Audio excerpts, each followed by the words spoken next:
Yes, of course, I'd be happy to.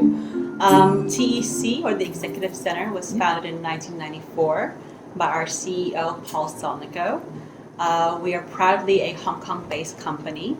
Our first center was founded in Hong Kong in Bank of America Tower.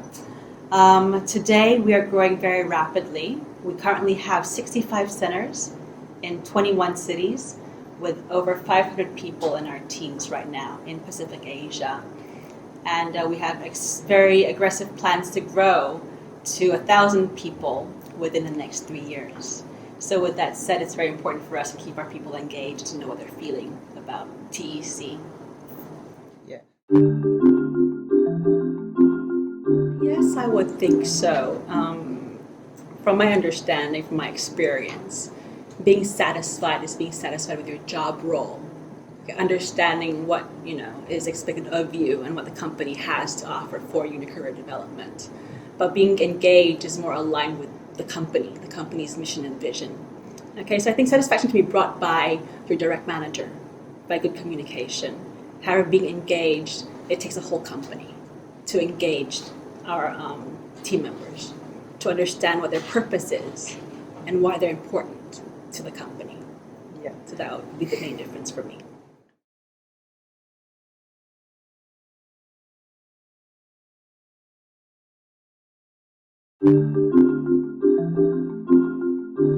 And employee engagement surveys are popular nowadays, but I don't think it's a paper-pushing exercise. The reason companies should do it is to hear the voices of their people. It's the best way to get the most accurate and honest feedback from your employees. Especially for our company, we're at a growth rate of 20% year on year with over 500 staff. You no longer can hear the voices of your people at the local level anymore. With me sitting in Hong Kong and headquarters, it's hard for me to know how engaged and how happy our people are, let's say in Shanghai or in India and Mumbai. So we have to use tools like an engagement survey to hear their voices and to better understand how we can improve their environment and get them more on board and engaged within our company. Okay, there are many successful factors that need to happen for it to be a successful engagement survey. For me, in my experience, I think getting buy-in is one of the most important things. Getting buy-in from all levels of management, starting with the CEO. Your CEO has to champion and support this initiative. And also, it cannot be an HA, which we call ourselves human assets, or HR, which is a norm for this department. It cannot be owned by HR only. It cannot be seen as an HR initiative pushing it throughout the whole company. We have to go at it as a team. Okay, so every department has to take initiative into understanding how their teams, how their function teams are doing, and collectively coming up with action plans to better improve the situation. Other success factors that are very important is to celebrate the positive outcomes. We don't want an engagement survey to become a way to punish or a way to seek fault in cities. It's very likely or possible that from surveys we may see or hear or maybe even open a can of worms, who knows, but that's not the point. Okay, the point is to celebrate the positive, to know where the gaps are and how as a company, as a team, as one, we can better come up with the solutions. Yeah.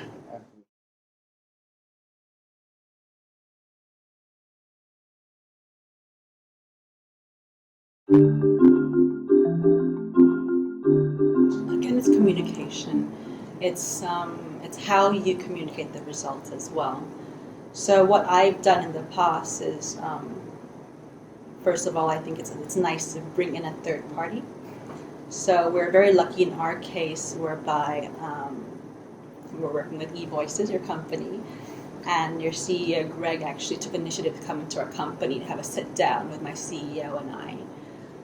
I think for someone like a CEO of a company, it's always nice to have a fresh perspective that's unbiased. And I think that really, really helped to put perspective into these results. And also to read them correctly.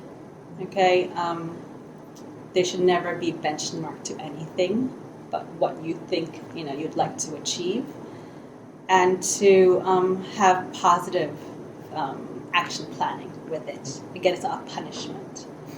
So from our results, we're very pleased, actually. We had very, very good results, and we're able to deliver them with very positive comments. So in fact, after sharing our results with our CEO and our city leaders, it created a lot of confidence for them to know that, okay, there are room for improvement, but overall our people are happy and engaged. So.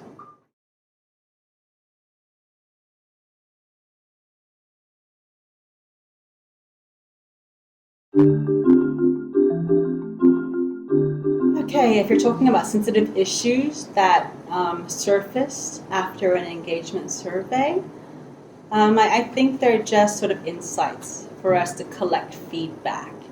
And if it's something that has to be fixed immediately and we're not able to, we have to always address it and let our people know why we can't fix it.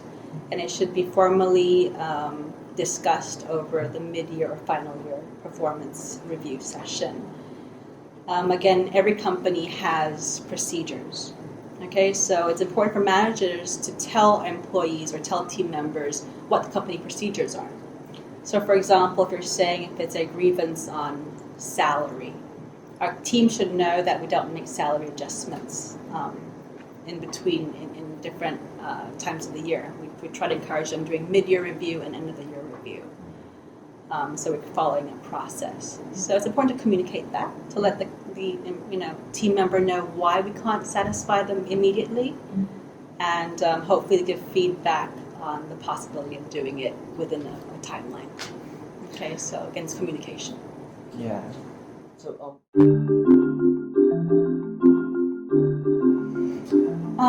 again, if it's pertaining to a unit or a function that's not doing too well, I truly believe it has to be taken out and back into the review process. Maybe we need to do some coaching, some mentoring, maybe some development courses will be needed. But again, I do believe that we can't just take the survey results as fact. You still have to communicate and find out exactly what's going on. I would like to think that most people give the most honest survey feedback, but we can't assume that. And therefore, it's important to have the conversation.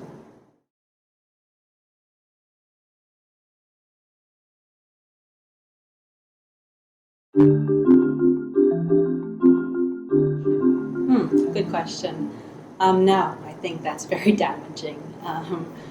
It'd be very wrong to benchmark to outside companies and internally. And purely in statistics, your data is different. Your company is different. It's managed differently. The people, your people do different things. So it's not apples to apples. You cannot benchmark if it's not apples to apples. It's not fair. And again, a survey is not for us to sort of benchmark ourselves in the industry of where we stand. It's more for internal insight. We don't do a survey to say, hey, we're better than our competitors in engagement. We say it's to, how can we better ourselves? This is where we are today. Next year, I want to be here. So I see it more of an internal review and not of an external, comparison. Yeah.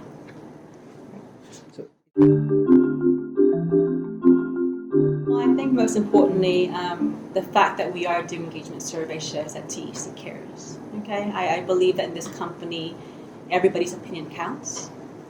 We want to listen to you. We want to improve ourselves, improve the company to ensure that you have the best environment to work in, and also, most importantly, to be the best that you can be. At TEC, we believe that it takes a team. Our slogan is one team, one vision. Okay, so it takes all of us to better ourselves, to become the best company, and to be the leaders of our industry. So we're very thankful for our talents, and we'll continue to listen and to make improvements. So thank you very much.